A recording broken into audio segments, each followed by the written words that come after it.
Spanish Grand Prix is the last European race in this year's Formula One World Championship Series, and it's especially fitting that it should be held on this tough and demanding 2.6-mile circuit at Jerez near Seville.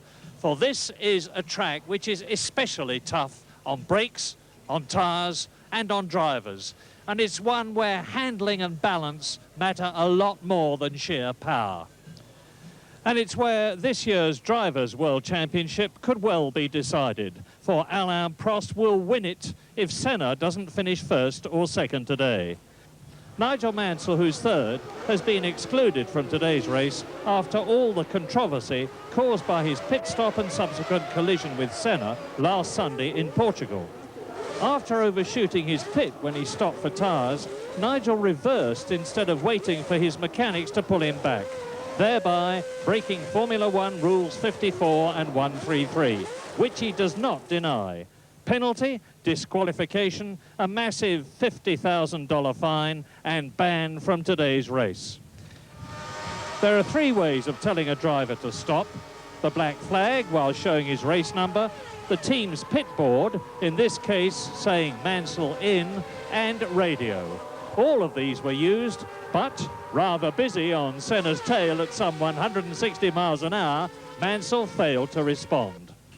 After 3 laps of futile signalling, there came the collision. Nigel shouldn't have been there to collide with Senna, but was it anybody's fault? Well, it depends on who you ask. There's no specific rule, and in this case, it was 2 hard and determined men, both occupying the same bit of track. I don't think whose fault is really relevant. He shouldn't have been on the circuit.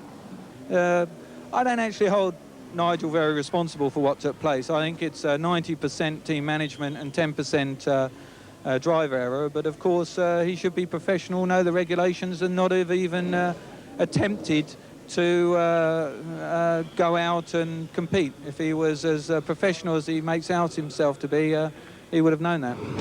There should be no blame laid at Ferrari whatsoever. If there is any blame, it is mine alone. All I was aware of was that I was racing and pushing very hard. There was a present world champion who was in a far better position than me to see the black flag. I ask again, did he see it? Why did he race me? Why did I race him? Because I did not see the flag and he did not see the flag. So why were we competing so hard? Because neither of us saw the black flag. So, sadly, Mansell is missing in Spain, and for the 40th time in his brilliant career, Ayrton Senna is in pole position. A brilliant 4th, it's the bubbly little Italian Pierluigi Martini in his Minardi. And a highest ever 5th, Frenchman Philippe Alliot driving his glorious-sounding Lola Lamborghini.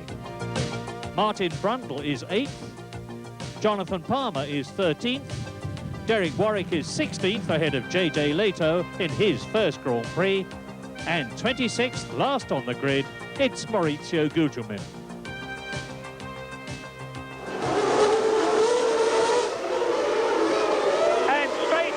First right-hander uphill turn. It's Ayrton Senna leading. Martini is challenging. Gerhard Berger in second place, and Alesi locks up his brakes. Jean Alesi, the Frenchman, and so Ayrton Senna leads. Berger second, Prost third, and it looks like Riccardo Patrese up into 4th place already. Now you can see this lap, it's extraordinarily twisting and turning. There is a little gradient, and there's a spin. That's one of the Lotuses. That must be, I think, Nakajima, who spun off at the back there because he was behind Nelson Piquet on the grid, and he is already out of the race, and it is Nakajima is out of the Spanish Grand Prix on the very first lap. Here is the replay. You saw there was contact between himself and I think Ivan Capelli in the march. That is Olivier Griard, the only Ligier driver who has gone off. And on lap 1 in this 73-lap race, as you can see, Senna leads and Berger is second. Well, a bit of scrabbling around the first couple of corners. Alesi locked his brakes in the middle of the pack, which is not something you usually get away with, but thankfully he got away with it. Nobody was wounded as we look at Senna leading and Berger who for sure is going absolutely flat out now. He wants to make a move early on Ayrton Senna. But Senna at the moment looks comfortable in front. Pierluigi Martini going through there in 5th place. And Senna pulling out a little bit of a lead. Nakajima had his spin, but luckily took nobody else with him out of the race. Senna, Prost, Berger, Patrese. We're riding with Ayrton Senna, the race leader, the world champion who has to win this race to stay in the World Championship this year, or second at the worst.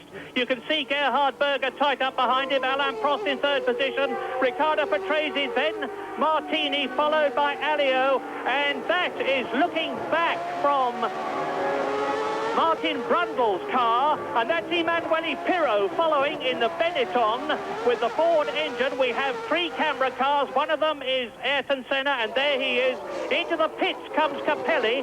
So it was Capelli that contacted Nakajima on that first lap, and Capelli is having an absolutely dreadful 1989 because he has only finished in 1 race so far.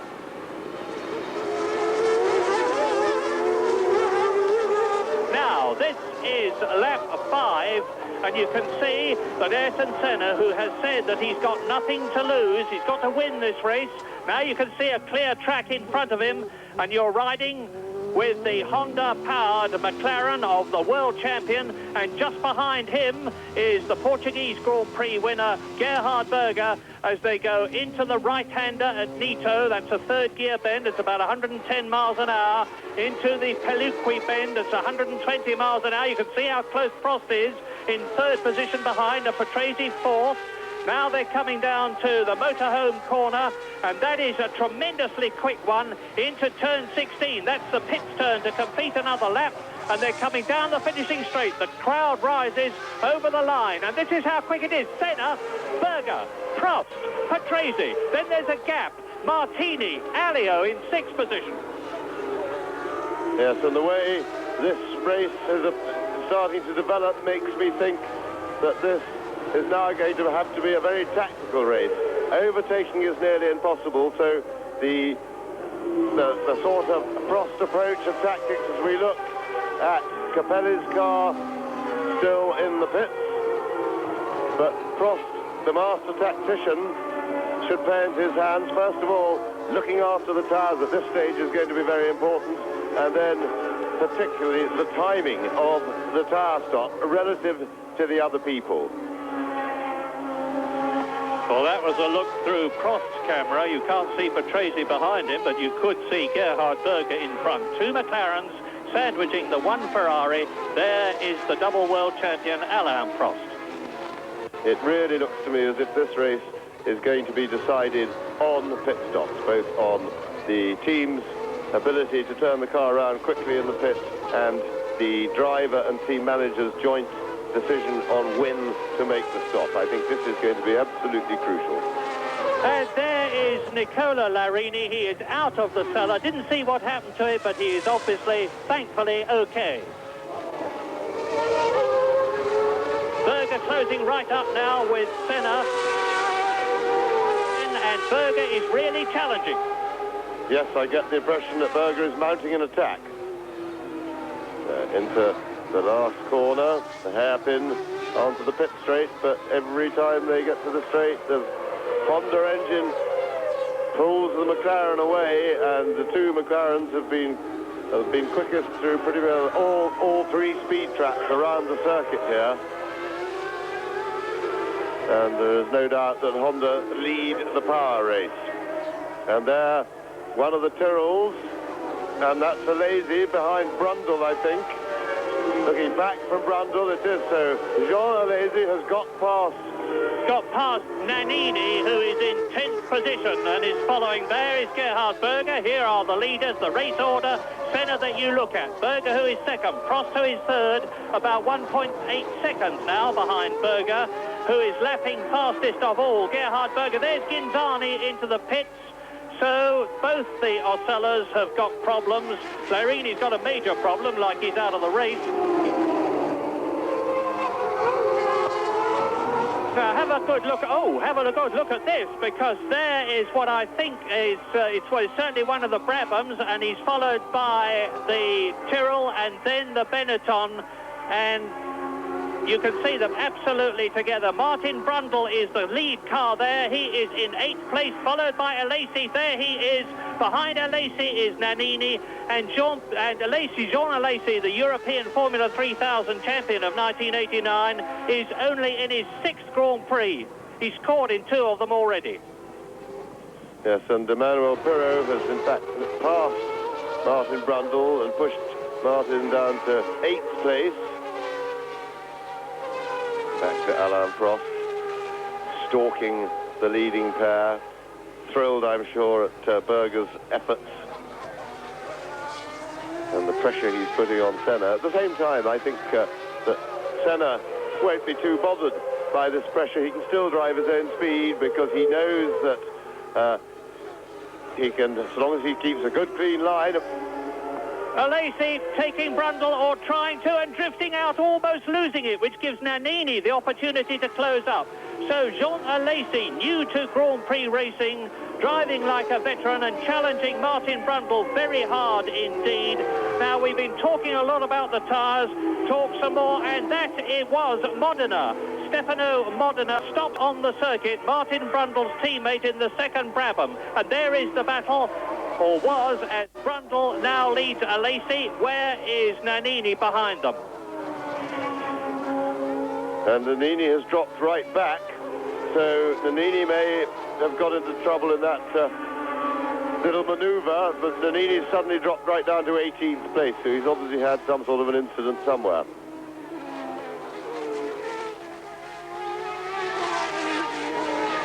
Senna leading, desperately hoping to keep his World Championship hopes alive by winning the Spanish Grand Prix. Berger right behind him, and Berger is actually the fastest man on the circuit at the present moment. 1 minute 28.6, which is about 1.5 seconds outside the lap record. Prost still following them, and there is Nannini spun off into the sand trap, and that car looks well and truly stuck and out of the race. Yep, he won't move it doing that. But he's kept his engine running, so, but outside assistance will disqualify him.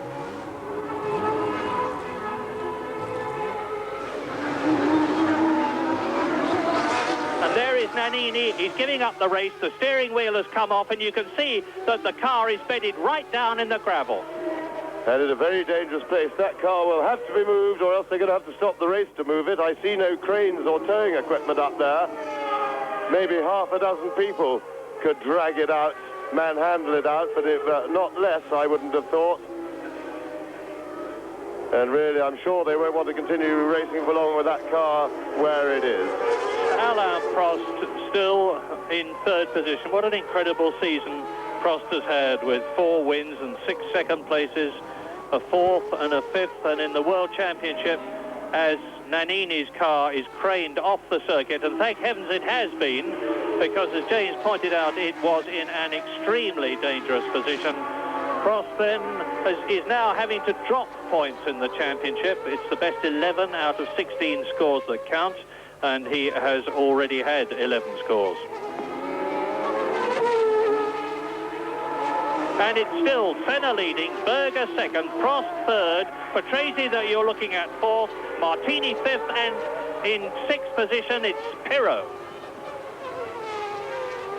And Emmanuel Pirot has in fact deposed Philippe Alliot from a points position, because Alliot was running 6th, and Pirot having a pretty good race.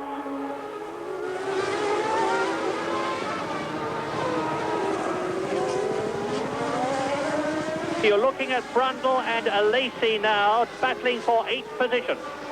And Pirot is continuing to press. He is now, his progress taking him up to the back of Martini, and he's now challenging Pierluigi Martini for 5th place. And that is Jean Alesi, the Frenchman in the blue and yellow Tyrrell, passing Martin Brundle's Brabham, and Brundle nearly goes off.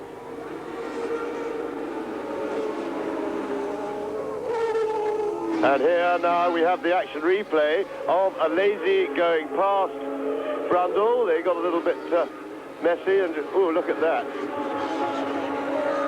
But he makes it, holds the corner, and in fact I think Martin's tyres are causing him a little bit of a struggle now, as are Martini's.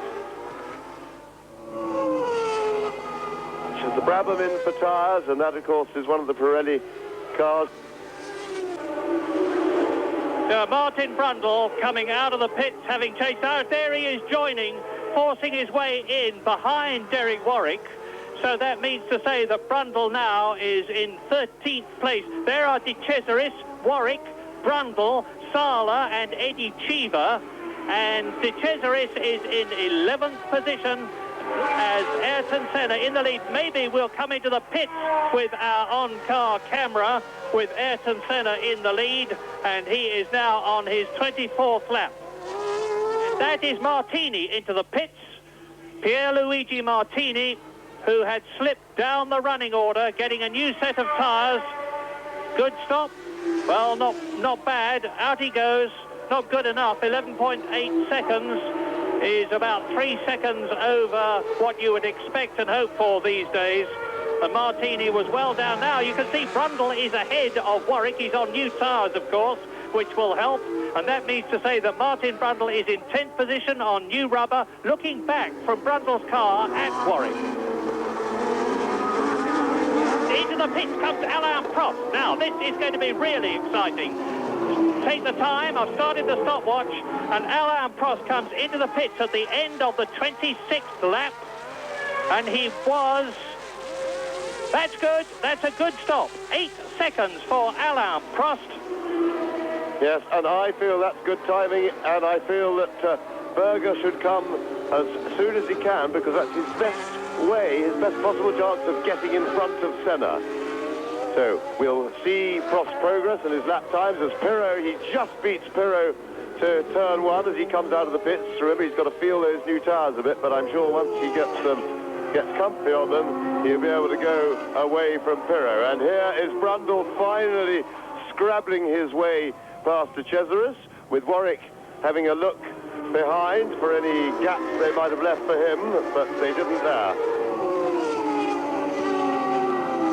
There is Riccardo Patrese coming into the pits from 3rd position. That means to say that Alain Prost will be back in the 3rd position. He lost, and that looks like, I was going to say an excellent pit stop, but tyre stop, but it is clearly not.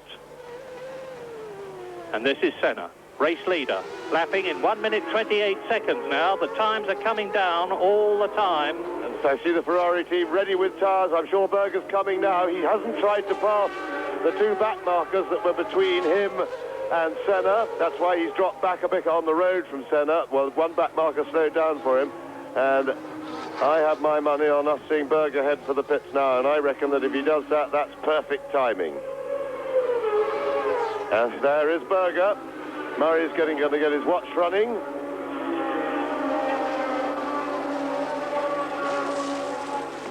Well, you can see the seconds ticking away yourself on the screen. And Ferrari really have got this pit stop business mastered magnificently, because 6.2 seconds was 1.8 seconds faster than Alain Prost, and that wasn't slow. So, lap 28, Gerhard Berger, 6.2 seconds, and he is still in 2nd position, ahead of Alain Prost 3rd. Well, there is the Lola down in the pits there of Philippe Alliot. Is that a retirement? Because, yes, it most certainly is. Alliot out of the race to join. What a pity, because he was so well up in the grid and drove magnificently. Looking down from the helicopter, and that's a Minardi that's spinning there. It's probably Martini. He's hurt his rib cage and he's probably lost control. It is Martini. Now, meantime, here is the McLaren of Ayrton Senna, and the seconds are ticking away. I remind you that Alain Prost took 8 seconds, and Senna and Berger are very close, but it's still Senna there. Yes, marvellous performance by the McLaren team as well. They turned Senna around very, very quickly, enabled him to get out ahead of Berger, and in fact, Senna's overall lap time. There's Pirro also making his tyre stop. Now, Senna's overall lap time for the lap that included the stop was marginally quicker even than Berger's. And the new fastest lap for Gerhard Berger, so his new tyres proving effective as he passes the Williams. There we see it on the caption. And smoke from the back of Berger's car.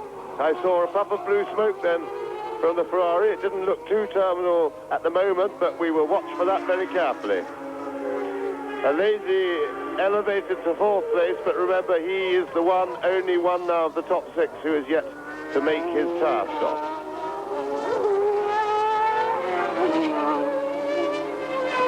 And this is Jean Alesi into the pits, into the Tyrrell pits in 4th position. Watch the pit stop, the tyre stop. Left rear, problem with the left rear, that's delaying him badly. Bigger problem with the left front, both the left side, and finally away, but a very slow stop there for Alesi. It looked to me like the left front got jammed, or maybe cross-threaded on the nut, but it was certainly a problem, and Alesi lost a lot of extra time there. Gran out of the race, the Ligier driver, his teammate René Arnoux failed to qualify. Emanuele Pirro has gone up to 4th place. Alesi with that long pit stop has gone down to 6th. We're on lap 37 now. Senna leading Berger by 4 seconds. There's Berger going through on the inside to try and take Nelson Piquet and failing to do so. Now he's through, forces his way through on the inside. Berger, of course, is, I would say, as determined on the racetrack as Ayrton Senna is. He hasn't got the... Well, there's certainly smoke coming from the back of the Ferrari there. Very definitely, but at a rate where it could go the distance. They carry quite a lot of oil, these cars, and if it's an innocuous leak just flowing onto a hot exhaust, it could be that he will survive. The danger point, which we will watch for, and the time to worry, is when they stop smoking, because that usually means they finish their oil, and once they stop smoking, they don't last for long. Yes, and notwithstanding what has been said in some quarters in the last week, the radios work both ways, from the car to the driver, from the car to the pits, and the pits to the driver. And no doubt Berger will be having a conversation with his team manager, Cesare Fiorio, about that oil, and he looks okay at the moment. Well, there is Senna. Now he's lapping over a second a lap faster than Berger now. There's no doubt at all about who's going to win this race, provided Senna just keeps going. And equally, the first 3 places are pretty static, because Berger is nearly 26 seconds ahead of Alain Prost, who's going to be very happy with that 3rd position. If he could just stay where he is, he's going to be adding to his World Championship score. He's going to have 1 more point effectively to give him 76 points compared with the 75 he has at the present moment.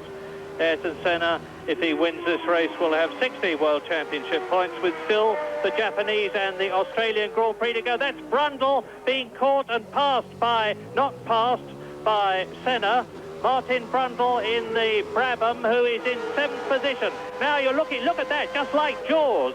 The McLaren is through. You saw looking back from Brundle's car, Senna, then you saw looking forward from Senna's car, the clear track, and Martin Brundle 7th has been lapped. That was wonderfully cheeky by Martin to duck out and have a look at going back inside Senna. And now there you are, that's Gugelmin and Sala. That is Luis Sala, the Spaniard, out of his home Grand Prix, trying to take Mauricio Gugelmin in 9th position, failing to do so. And there is Gugelmin out as well. So Sala and Gugelmin both out to continue the misery for the March team. Let's see as a replay. There is Sala pulling out. He hits the right rear of Gugelmin, rides over the March, goes into the gravel trap. Gugelmin spins out of our sight. And there are the 2 cars, Gugelmin walking away and Sala joining him. So 2 more retirements. And that is Thierry Boutson's FW13 new Williams, failing to finish its 2nd Grand Prix. Thierry Boutson, of course, debuted the car with Riccardo Patrese in Portugal, and my goodness, that does look terminal, and that is terminal. That is Martin Brundle retiring from the Spanish Grand Prix from 7th place. Well, there's a lot of drivers out of the race now. Senna's very much keeping his World Championship hopes alive by leading this race with just 15 laps to go. If Senna's first and Prost is second or third, Prost is not world champion here. Doesn't mean to say he won't be somewhere later.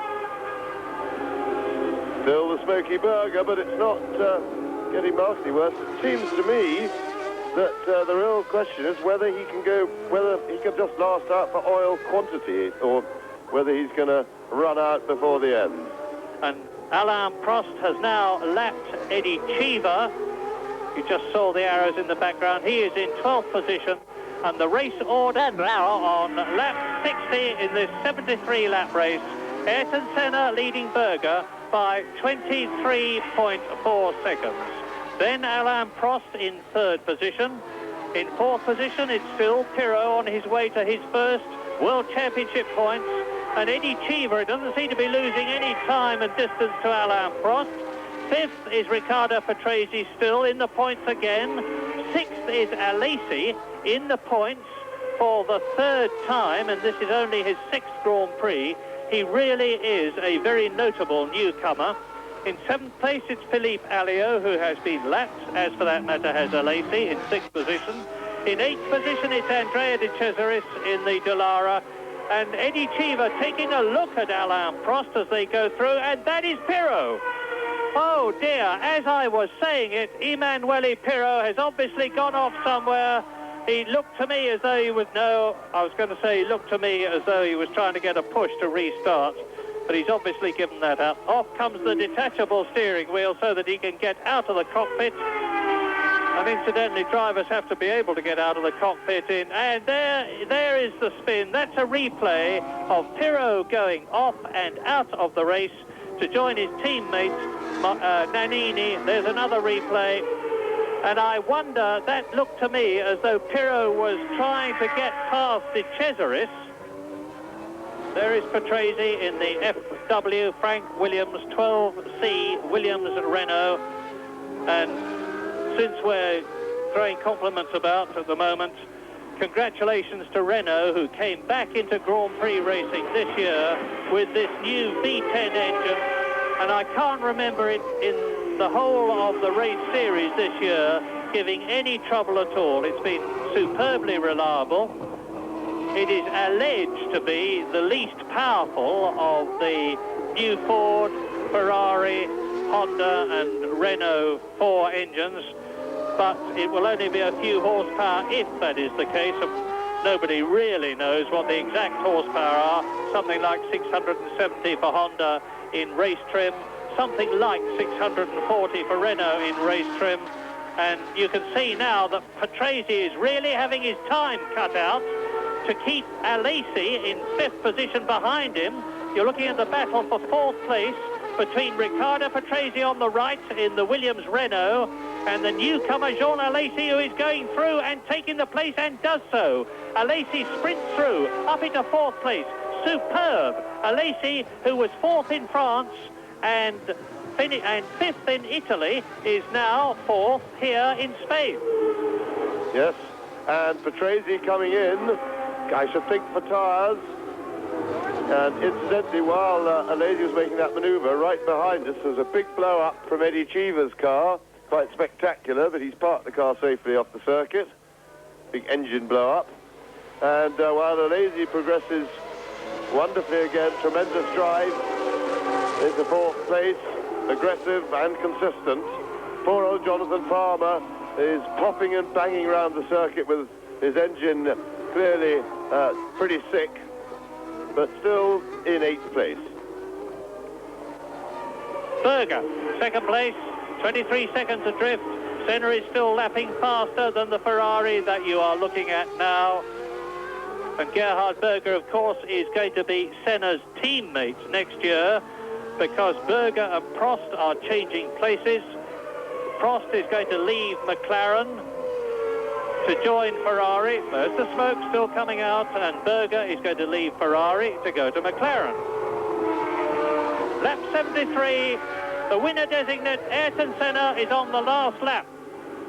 And so Ayrton Senna starts his last lap for what has turned out at the end of a very dramatic week to be a comfortable win, but that is creating the stage for a very dramatic ending to the championship. Senna should count himself lucky to be in the race at all after his performance in Portugal, where he threw away probable world championship chances with his extraordinary attack on the road on Mansell, who he wasn't racing. And then his performance on Friday was an extraordinary piece of luck for his championship chances. A, that he didn't get disqualified, and B, that for a much lesser offence, Mansell was taken out of the race, and Mansell was the one man who could have beaten him today. And of course, had that been the case, Prost would now be world champion, had Mansell been out there and ahead of Senna.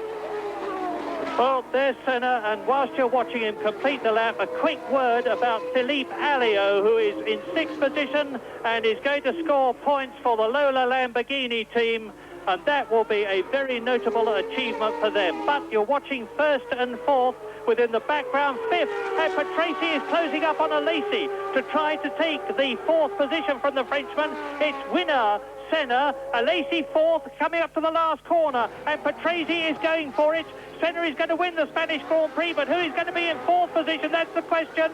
It's going to be Alesi, Senna, and Patrese crosses the line, just half a car's length behind Jean Alesi. So, victory for the 6th time for Ayrton Senna in winning the Spanish Grand Prix. 2nd, Gerhard Berger's Ferrari. 3rd, Alain Prost, and in 4th position, Jean Alesi. 5th, Riccardo Patrese, and 6th, Philippe Alliot for the first World Championship points for Lola this year.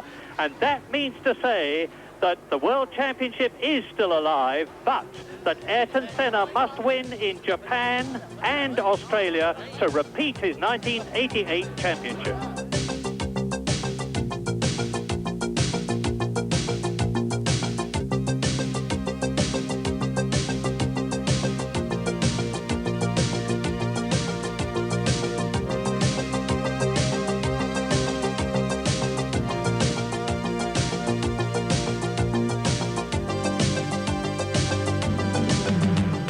And that is the end of the European racing for the 1989 World Championship. But the championship goes on to Japan in 3 weeks' time. Will it be decided there? Well, we'll see. And watch it on Grand Prix.